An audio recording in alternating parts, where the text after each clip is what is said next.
नमस्कार दोस्तों, मेरा नाम है भालचंद्र। ब्रह्मांड सिद्ध एस्ट्रो में आप सभी का स्वागत है। आज के इस वीडियो में हम चर्चा करेंगे कर्क लगन का 2023 का संपूर्ण वर्षफल। कैसे होंगे ग्रह योग, कैसे होंगे ग्रहों के राशांतर और वो आपके लगन पर किस प्रकार से परिणाम करने वाले हैं, कौन से निर्णय आपको लेने हैं, कौन से निर्णय आपको टालने हैं, आपके जीवन का ऐसा कौन सा क्षेत्र है जो कि सबसे ज्यादा कंपित होने वाला है, सभी के बारे में डिटेल में चर्चा इस वीडियो में हम करने वाले हैं। अपना जो चैनल है ब्रह्मांड सिद्धि एस्ट्रो, इस चैनल पर मेष लगन से लेकर मीन लगन तक की जो सभी 12 लगन है, इन सभी 12 लगन के लिए 2023 का जो वर्षफल होगा वो क्या होगा, इस विषय पर वीडियो अपलोड हो रहे हैं। आप उसका आनंद जरूर लीजिए। तो आज के इस वीडियो में हम चर्चा करेंगे कर्क लगन के बारे में। तो सबसे पहले हम जानेंगे कर्क लगन होता क्या है, क्योंकि नॉर्मली हम जो राशिफल है उसके बारे में चर्चा करते हैं, लेकिन अगर वर्ष के बारे में देखा जाए तो वर्ष जो होता है बड़ा कालावधि होता है, और वह जो इसका जो परिणाम होता है, जो वो आपका जो लगन होता है उससे देखना ज्यादा महत्वपूर्ण होता है, क्योंकि जो उसके अनुभव है आप वर्षफल से या फिर आपकी जो कुंडली है उससे ज्यादा आप देख सकते हो। तो इसके लिए लगन कुंडली ज्यादा महत्वपूर्ण होती है। तो यहाँ पर कर्क लगन के बारे में अगर देखा जाए तो जहाँ जैसे कि आप यहाँ पर देख रहे हो, ये कुंडली है और ये कुंडली का ये प्रथम स्थान है जिसे लगन स्थान भी कहा जाता है। और इस स्थान पर जो भी अंक आता है वो लगन कुंडली हो जाती है उस राशि की। जैसे कि यहाँ पर 4 अंक आया है, तो ये जो 4 अंक है वो कर्क राशि का निदर्शक है। तो इस वजह से ये जो कुंडली है वो कर्क लगन की कुंडली है। तो अगर आपकी कर्क लगन की कुंडली है तो ये जो वीडियो है या फिर वर्षफल है वो आपके लिए है। सबसे पहले हम यह जानकारी लेंगे कि अभी जो कालावधि चल रहा है उसके बारे में आपके अनुभव क्या है, या फिर अभी तक आपने क्या देखा है, क्या अभी आप किस मानसिकता से गुजर रहे हो। जैसे कि आपके राशि का सबसे महत्वपूर्ण ग्रह होता है मंगल, जो कि आपका पंचमेश भी है, आपका दशमेश भी है, जो कि आपके लाभ भाव में वक्री अवस्था में भ्रमण कर रहा है। तो यहाँ पर 2-3 बातें हैं जो जिसके बारे में आपने अनुभव किया होगा, क्योंकि पिछले करीबन 1.5-2 महीने से आप बहुत ज्यादा स्ट्रेस में चल रहे हो। और इसकी जो पहली वजह है कि जो भी आप काम कर रहे हो, काम तो आप बहुत कर रहे हो, अपने एफर्ट बहुत दे रहे हो, लेकिन उसकी जो इनकम है या फिर उससे मिलने वाला जो लाभ है वो आपको नहीं मिल रहा है, जिसकी वजह से स्ट्रेस या फिर टेंशन आप पर ज्यादा बना हुआ है। लेकिन जनवरी के करीबन 14-15 तारीख के बाद का जो समय है इसमें आपको पॉजिटिव चेंजेस मिलना शुरू हो जाएंगे। मतलब जो भी प्रॉब्लम है, जो भी कॉम्प्लिकेशन है, खास करके पैसे के मामले में जो भी बातें हैं वो धीरे धीरे धीरे सुलझती हुई नजर आएगी। हालांकि जो स्ट्रेस है, वो जो टेंशन है वो चलता रहेगा, लेकिन जो भी आपने पिछले करीबन 1-आध महीने से, मतलब नवंबर में, दिसंबर में जो भी आपने स्ट्रेस सहा होगा उसमें धीरे धीरे धीरे कटौती होती हुई नजर आएंगे। और जो भी आपकी इनकम सोर्स है, मतलब जो भी आपने काम किया है, जो भी आप मेहनत कर रहे हो, उसके जो रिटर्न्स है वो मिलना शुरू हो जाएंगे। उसी प्रकार आपके जो मित्र परिवार है उनसे भी छोटी मोटी बातों को लेकर प्रॉब्लम, लड़ाइयाँ हो रही थी या फिर स्ट्रेस लेवल थोड़ा बढ़ रहा था, तो उसके बारे में भी आपको पॉजिटिव रिजल्ट्स मिलना शुरू हो जाएंगे, जो कि काफी अच्छी बात होगी। उसी प्रकार अगर आप किसी के रिलेशनशिप में हैं तो वहां पर भी छोटी मोटी बातों को लेकर दिक्कत हो रही है, वो भी धीरे धीरे धीरे नॉर्मल होती हुए नजर आएंगे। उसी प्रकार अगर आप गर्भवती महिला हो तो भी आपको थोड़ी परेशानी आपने देखी होगी, या फिर उसके बारे में जो बातें हैं, कुछ अनुभव आपने लिए होंगे, तो वो जो सभी बातें हैं वो धीरे धीरे नॉर्मल होती हुई नजर आएंगी। उसी प्रकार कार्य क्षेत्र के बारे में आपके मन में बहुत बड़ा प्रश्न चिन्ह होगा। मतलब जो भी आपका कार्य क्षेत्र है उससे आप पूरी तरह से सेटिस्फाई नहीं हो रहे। जैसे मैंने शुरुआत में भी कहा, काम तो आप बहुत कर रहे हो, लेकिन उसके जो रिटर्न्स है या इसके जो रिजल्ट्स है, उसके जो लाभ है वो आपको नहीं मिल रहे। लेकिन जैसे ही करीबन 14-15 तारीख के बाद का जो समय है उसमें आपको इसके जो पॉजिटिव रिजल्ट्स है वो मिलना शुरू हो जाएंगे, जो कि काफी अच्छी बात होगी। अब हम चर्चा करेंगे कि जो महत्वपूर्ण ग्रह है जैसे कि गुरु, राहु, केतु, शनि, इनका जो भ्रमण है या फिर उसके जो परिणाम है वो आपके लगन कुंडली पर किस प्रकार से मिलने वाले हैं। सबसे पहले हम चर्चा करेंगे गुरु ग्रह के बारे में। अब ये जो गुरु ग्रह है, ये गुरु ग्रह आपका षष्ठेश भी है, आपका भाग्येश भी है, जो कि आपके भाग्य भाव में भ्रमण कर रहा है, और दिनांक 14 अप्रैल के बाद यह आपके दशम भाव में भ्रमण करेगा। तो यहाँ पर 2-3 बातें हैं जो कि जान लेना काफी ज्यादा महत्वपूर्ण होगा, क्योंकि जो गुरु ग्रह है वो स्वयं के राशि में आपके भाग्य भाव में भ्रमण कर रहा है, तो भाग्य का साथ आपको बहुत ही अच्छा मिलता हुआ नजर आएगा।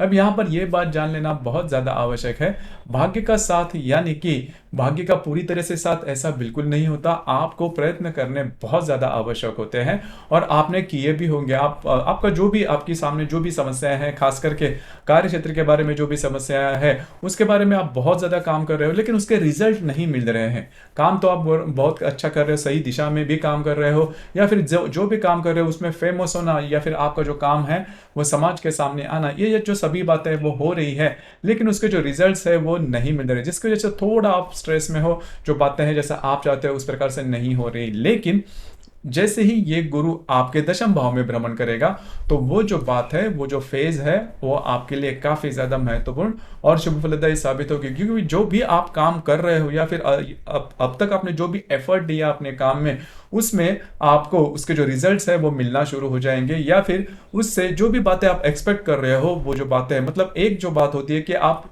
कोई जो बात होती है वो सोचते हो, और दूसरी बात होती है कि आप एक्चुअल में वो इंप्लीमेंट करते हो और उसके रिजल्ट्स मिलना शुरू हो जाते हैं।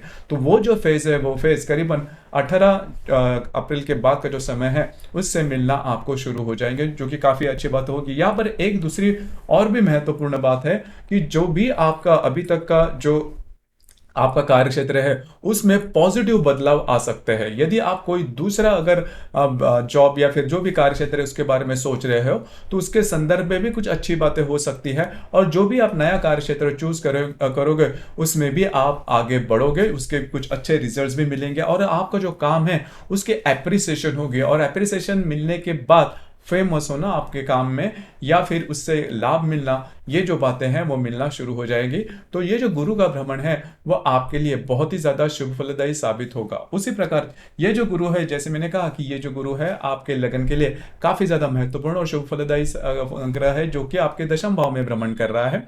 तो यहाँ पर ये जो गुरु है पंचम दृष्टि से आपके धन भाव को देखेगा, सप्तम दृष्टि से आपके चतुर्थ भाव को देखेगा, और नवम दृष्टि से ये आपके षष्ठ भाव को देखेगा।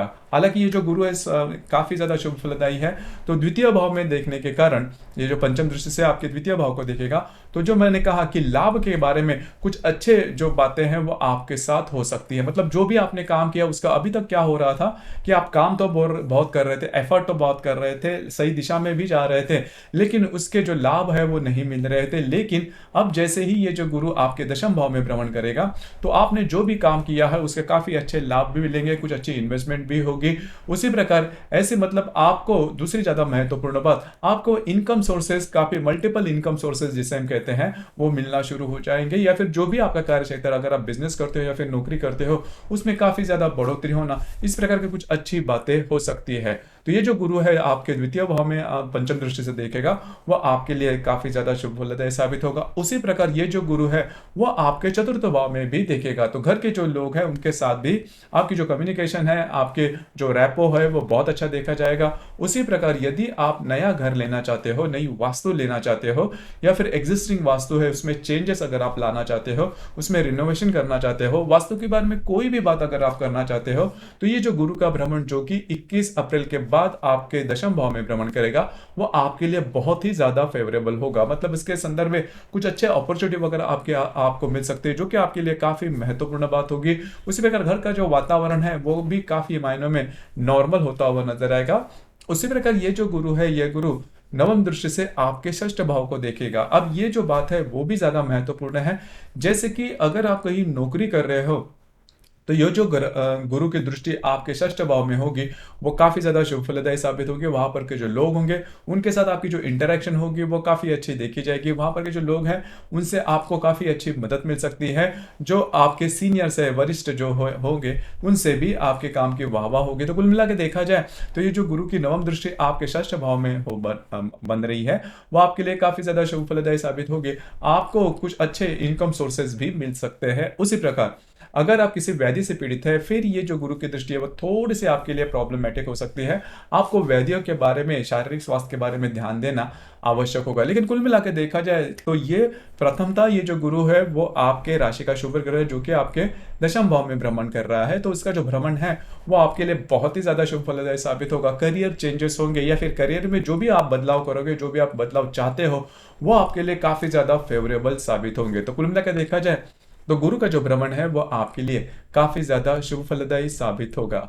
इसके बाद हम चर्चा करेंगे, अब ये जो गुरु है, यहाँ पर एक बात है, जैसे कि ये जो गुरु है दिनांक 5 सितंबर से आपके दशम भाव में वक्री भी होने जा रहा है। तो जो भी हमने परिणाम अब तक गिनवाए गुरु के शुभत्व के बारे में, उसमें थोड़ी सी न्यूनता आ सकती है। मतलब गुरु अगर वक्री जो हो जाए तो उसके बहुत बड़े प्रॉब्लम या कॉम्प्लिकेशंस आपके कुंडली में देखे नहीं जाएंगे, जो कि काफ़ी अच्छी बात होगी।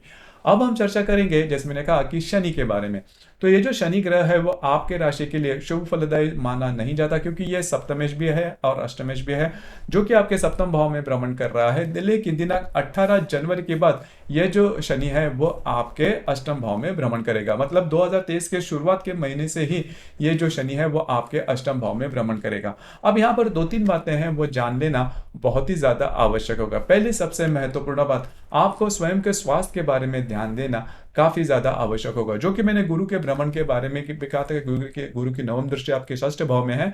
तो ये जो शनि जैसे ही आपके अष्टम भाव में भ्रमण करेगा तो धीरे धीरे धीरे आपको अपने स्वास्थ्य के बारे में ध्यान देना आवश्यक होगा। अब यहाँ पर यह भी बात हो सकती है कि आप अपने आपका जो भी कार्य क्षेत्र, जैसे कि गुरु जैसे कि आपके दशम भाव में भ्रमण करेगा, यहाँ पर राहु भी है, तो आप अपने काम के बारे में, आपका जो भी कार्य क्षेत्र है उसमें इतना इन्वॉल्व हो जाओगे कि स्वास्थ्य के ऊपर ध्यान देना थोड़ा कठिन हो जाएगा, जिसका जो परिणाम है वो शनि आपको दे सकता है अष्टम भाव में जो भ्रमण करेगा। तो यहाँ पर इस चीजों पर थोड़ा सा ध्यान देना आवश्यक है। आपको स्वयं के स्वास्थ्य के बारे में भी ध्यान देना आवश्यक है। हालांकि आपका जो लगन है वो काफ़ी ज़्यादा एक्टिव होता है और बहुत ज़्यादा काम करता है, मेहनत काफ़ी ज़्यादा करता है, थोड़ा इमोशनल है लेकिन मेहनत ज़्यादा करता है। इस वजह से होगा क्या कि जो भी आपका कार्य क्षेत्र है उससे रिलेटेड आपसे बहुत काम हो सकता है, जिसकी वजह से आपको स्वयं के स्वास्थ्य के बारे में ध्यान देना आवश्यक होगा। उसी प्रकार जो गृहिणी वर्ग है उनके लिए भी मैं कहना चाहूँगा कि आपके जो इन लॉज होंगे, आपके जो ससुराल के जो लोग होंगे, उनके साथ छोटी मोटी बातों को लेकर तकरार हो सकती है, लेकिन इससे कुछ बड़ी प्रॉब्लम कॉम्प्लिकेशन नहीं आ सकती। अब यहाँ पर और एक जो बात है वो भी थोड़ी महत्वपूर्ण है कि अगर आप पहले से ही स्वास्थ्य के बारे में किसी समस्या से पीड़ित हो तो आपको इसके संदर्भ में, हाँ, मतलब आपको कोई एलर्जिक है या फिर किसी भी प्रकार की ऐसी व्याधि जो कि बहुत दिनों से चल रही है, तो ये जो शनि आपके अष्टम भाव में भ्रमण करेगा, आपको उसके बारे में बहुत ही चौकन्ना रहना होगा। मतलब इसके संदर्भ में जो भी बातें आपको कही गई होंगी डॉक्टर इलाज से, तो वहां पर आपको थोड़ा ध्यान देना होगा। इसके संदर्भ में कोई भी, अगर आपको कोई भी सिग्नल मिलता, संकेत मिलता, कोई लक्षण दिखते हैं तो उसके ऊपर आपको तुरंत काम करना आवश्यक होगा। अब ये जो शनि है वो शनि आपको थोड़ा सा आपके स्वास्थ्य के बारे में परेशान कर सकते हैं, तो वहां पर आपको ध्यान देना आवश्यक होगा। अब हम चर्चा करेंगे राहु और केतु के मामले में। अब यहाँ पर ये जो शनि है वो शनि करीबन 18 जून से लेकर 3 नवंबर तक का जो समय है उसमें वो वक्री रहेगा आपके अष्टम भाव में। तो यहां पर खास करके आपको थोड़ा सा ध्यान, क्योंकि ये जो कालावधि, इसमें ये जो बातें हैं मैंने जो भी स्वास्थ्य के बारे में कही वो थोड़ा सा हाईलाइट हो सकती है। उसके बारे में जो बातें हैं, उसके जो परिणाम हैं वो आपको थोड़े ज्यादा इंटेंसली मिल सकते हैं। बस आपको इसी के ऊपर थोड़ा सा ध्यान देना होगा। इसके बाद हम चर्चा करेंगे राहु और केतु के बारे में। जैसे कि आप देख रहे हो कि जो राहु है वो आपके दशम भाव में भ्रमण कर रहा है और जो केतु बिल्कुल भी इसके सामने आपके चतुर्थ भाव में भ्रमण कर रहा है। जैसे कि ये जो राहु है वो करीबन 28 नवंबर के बाद आपके भाग्य भाव में भ्रमण करेगा। तो ये जो गुरु और राहु दोनों जो ग्रह हैं वो आपके दशम भाव में भ्रमण कर रहे हैं। देखिए ये जो बात है, ये जो भ्रमण है वो काफी ज्यादा महत्वपूर्ण होता है, क्योंकि होता क्या है कि अब तक आपने देखा होगा, मतलब जब तक ये गुरु आपके दशम भाव में नहीं जाता तब तक, अभी तक आपने देखा होगा राहु जैसे आपके दशम भाव में भ्रमण कर रहा है तो आपका जो भी कार्य क्षेत्र है या फिर कार्य क्षेत्र, अगर आप कोई नया कार्य क्षेत्र चूज करना चाहते हो तो उसके बारे में बहुत ज्यादा बड़े विचार आपके मन में, जैसे कि राहु जब भी दशम भाव में भ्रमण करता है या फिर यदि राहु आपके दशम भाव में होगा तो आपको आपका जो कार्य क्षेत्र है उसके बारे में बहुत बड़े सपने होते हैं, बहुत बड़े ड्रीम्स होते हैं, लार्जर देन लाइफ जिसे हम कहते हैं, उस प्रकार के आपके ड्रीम्स होते हैं। मतलब आप डेफिनेशन में नहीं कर सकते, या फिर सामने वाले व्यक्ति को अगर आप अपने जो ड्रीम्स है वो बता देंगे तो वो भी हक्का बक्का हो जाएगा। मतलब बहुत ज्यादा आपको कमाना है और वो बातें, मतलब बाय हुक्स और कैसे भी मेहनत करो, जो भी बातें वो करो, लेकिन आपकी जो इनकम है वो होना चाहिए या फिर आपका जो कार्य क्षेत्र है उसमें आगे बढ़ना चाहिए। अब ये जो कार्य क्षेत्र है वो किसी भी प्रकार का हो सकता है, लेकिन कार्य क्षेत्र में आगे बढ़ना और अपने जो सपने हैं वो पूरे करना, क्योंकि जो राहु है वो बाय हुक्स और किसी भी प्रकार से जो बातें हैं वो अचीव करने के पीछे जाता है। उसके पीछे उनका जो दिमाग होता है वो काफी अच्छे तरीके से चलता है, दिमाग में बहुत ज्यादा ऐसे वाइल्ड आइडियाज भी आते हैं। तो ये जो राहु है, राहु अब तक आपको इसी विचारों में आपने देखा होगा, अनुभव भी किया होगा कि इसी विचारों में आप हो, लेकिन यह विचार प्रत्यक्ष रूप में नहीं आ रहे हैं, क्योंकि जो राहु वो विचार बहुत देता है और कभी कभी भ्रमित भी कर देता है कि सिर्फ विचार ही आ रहे हैं, सिर्फ ड्रीम्स ही आ रहे हैं और उसके बारे में कुछ हो नहीं रहा, किया नहीं जा रहा, उसके रिजल्ट नहीं आ रहे हैं। तो ये जो राहु है वो इसी प्रकार की आपको मानसिकता देगा। लेकिन इसमें एक बात तो बहुत पॉजिटिव है, जो कि हमने गुरु के जो भ्रमण था उसमें कही, कि ये जो गुरु है जैसे ही 18 अप्रैल के बाद, 21 अप्रैल के बाद, ये जैसे ही गुरु आपके दशम भाव में भ्रमण करेगा तो वहां पर राहु और गुरु दोनों जो है वो एक साथ भ्रमण करेंगे। तो इसका सबसे पहला और महत्वपूर्ण जो आपको परिणाम मिलेगा कि जो भी आपकी जो वाइल्ड आइडियाज है, मतलब आपके कार्य क्षेत्र के बारे में, उसे राइट डायरेक्शन देगा गुरु। मतलब जो भी आपका कार्य क्षेत्र है उससे रिलेटेड कुछ अच्छी बातें हो सकती है। मतलब अभी आपके जो सपने हैं वो सिर्फ सपने नहीं रहेंगे, वो प्रत्यक्ष रूप में उसके जो परिणाम है वो दिखते हुए नजर आएंगे, उसके बारे में लाभ होंगे। जो कार्य क्षेत्र के बारे में आपने सोचा था वो एक्चुअल में इंप्लीमेंट होगा और उसके कुछ अच्छे परिणाम रहेंगे। और वो जो परिणाम है वो लाइफ टाइम के बारे में अगर चर्चा करेंगे तो बहुत ही बड़े रहेंगे। तो आपके लिए ये जो गुरु राहु का जो भ्रमण है, क्योंकि राहु है वो वाइल्ड आइडियाज आपको देगा, अब तक आपने देखा भी होगा, और उसको चैनलाइज करेगा गुरु, तो प्रत्यक्ष रूप में वो आइडियाज भी आएंगे, उसके फल भी आपको मिलेंगे। तो ये जो बातें हैं वो आपके लिए बहुत ही ज्यादा महत्वपूर्ण शुभ है और आप भी ऐसी कल्पना नहीं करोगे। इस प्रकार के जो अनुभव है वो गुरु और राहु आपके जो दशम भाव में भ्रमण करेगा वो आपको दे सकता है। तो कुल मिला के देखा जाए तो ये जो राहु का भ्रमण है वो भी आपके लिए शुभ फलदायी साबित होगा। और दूसरी ज्यादा महत्वपूर्ण बात, जैसे मैंने गुरु के बारे में कहा, कि ये जो बातें हैं वो आपके लिए काफी ज्यादा शुभ फलदायी साबित होगी, खास करके आपका जो भी कार्य क्षेत्र है उसके रिलेटेड।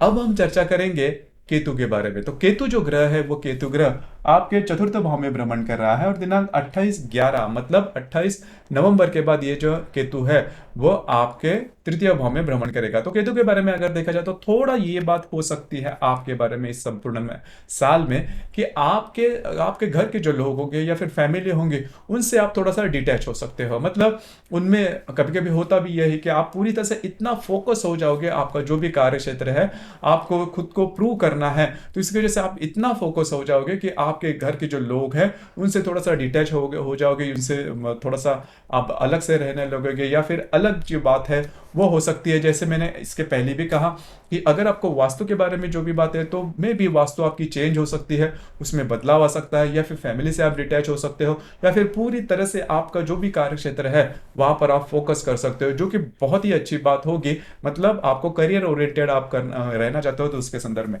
तो ये जो केतु है वो इस संदर्भ में कुछ बातें हो आपको दे सकता है, रिजल्ट कुछ दे सकता है। अब यहाँ पर और एक जो महत्वपूर्ण बात है उसके ऊपर थोड़ा सा ध्यान देना आवश्यक है, क्योंकि जब मंगल और केतु की युति होने जा रही है दिनांक 5 अक्टूबर को आपके चतुर्थ भाव में, तो यहां पर ये जो युति है वो दिनांक 5 अक्टूबर को होने जा रही है। तो करीबन 1-2 अक्टूबर से लेकर 7-8 अक्टूबर तक का जो समय है उसमें आपके घर के जो लोग हैं उनके स्वास्थ्य के बारे में थोड़ा ध्यान देना होगा। स्वास्थ्य के बारे में परेशानी हो सकती है, घर में किसी वजह से प्रॉब्लम कॉम्प्लिकेशन ज़्यादा हो सकती है। बस आपको ये जो समय है उसके ऊपर थोड़ा सा ध्यान देना होगा, क्योंकि ये जो बातें हैं वो होने की संभावना काफ़ी ज़्यादा बन रही है। उसी प्रकार गुरु और राहु की युति भी आपके दशम भाव में होने जा रही है, जिसे एक तरह से हम चांडाल योग कहते हैं। तो ये जो गुरु राहु की जो युति है वह 27 मई को होने जा रही है। इसका जो प्रभाव है वह करीबन 22-23 मई से लेकर करीबन 29-30 मई तक देखा जाएगा। अब ये जो गुरु राहु की युति जो कि आपके दशम भाव में होने जा रही है,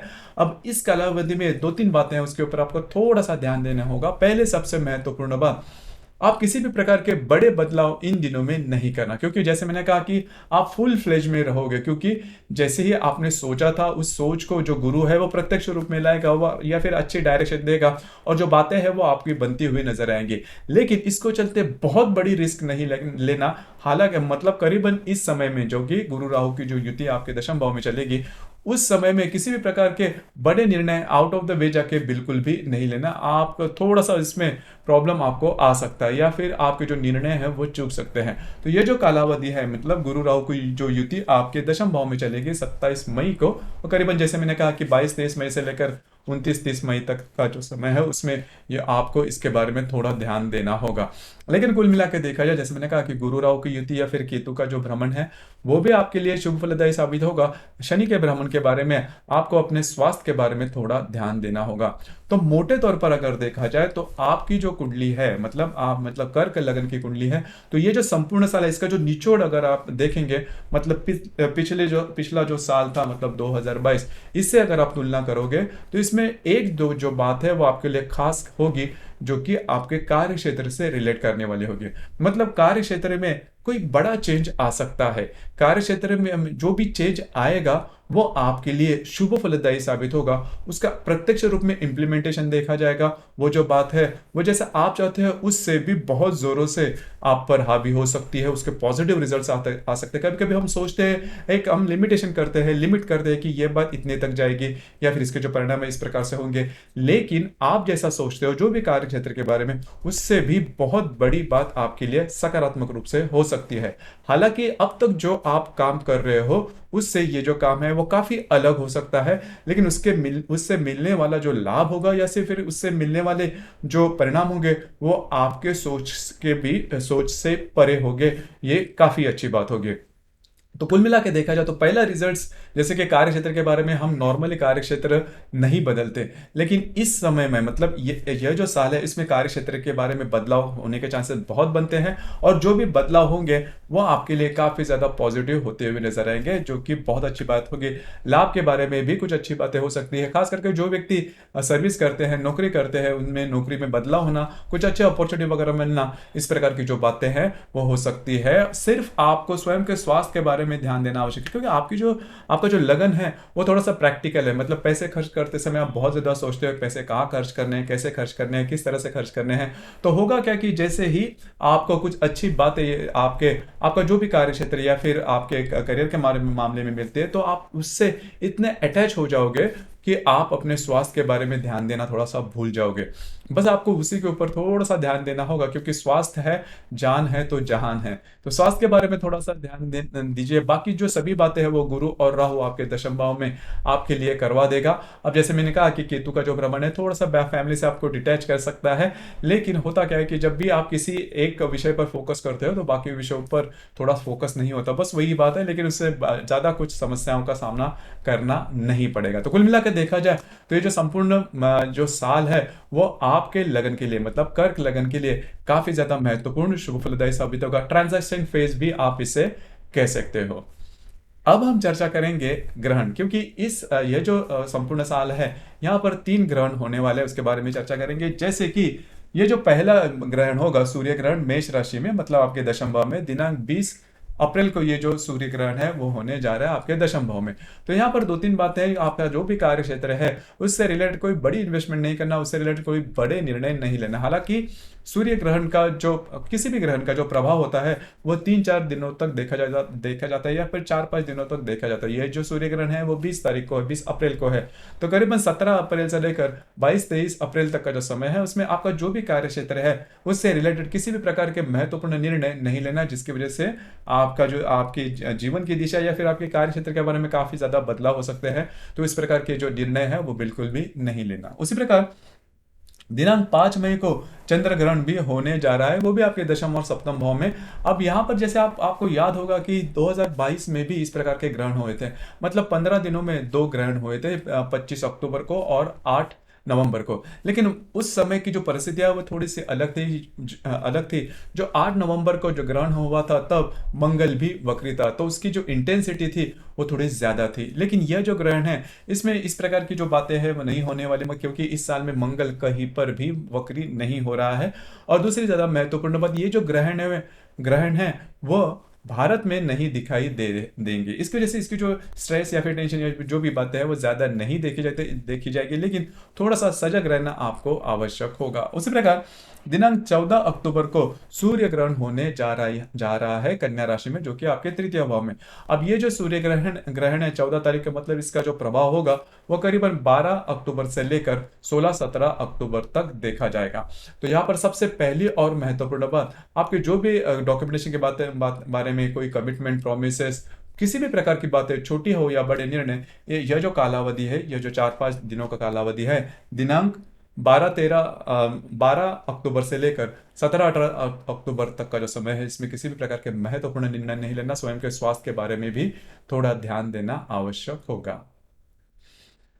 तो दोस्तों ये था कर्क लगन के लिए 2023 का संपूर्ण राशिफल। अब यहाँ पर और एक छोटी सी बात है जो कि मैं आपके सामने लाना चाहूंगा कि यदि आपका कर्क लगन है और यदि आपका धनिष्ठा नक्षत्र है, मतलब जो धनिष्ठा नक्षत्र है उसके जो 2 चरण हैं वो मकर राशि में आते हैं और बाकी बचे जो दो चरण हैं वो कुंभ राशि में आते हैं। तो यदि आपका धनिष्ठा नक्षत्र है, मतलब आपका जो नक्षत्र है वो 7.5 में चल रहा है, तो यहाँ पर आपको स्वयं के स्वास्थ्य के बारे में इस पूरे साल थोड़ा ध्यान देना ज्यादा आवश्यक होगा। मतलब आपके स्वास्थ्य के बारे में जो तकलीफ है या फिर स्वास्थ्य के बारे में प्रॉब्लम कॉम्प्लिकेशंस आपको आ सकते हैं, बस आपको उसी के ऊपर थोड़ा सा ध्यान देना होगा। तो दोस्तों, ये था कर्क लगन का 2023 का संपूर्ण वर्षफल। आपको यह वर्षफल कैसे लगा, आपने किस प्रकार से अनुभव किया, नीचे कमेंट बॉक्स में जरूर कमेंट करना। और अपना जो चैनल है ब्रह्मांड सिद्धि एस्ट्रो, इसे भी लाइक शेयर और सब्सक्राइब जरूर करना। धन्यवाद।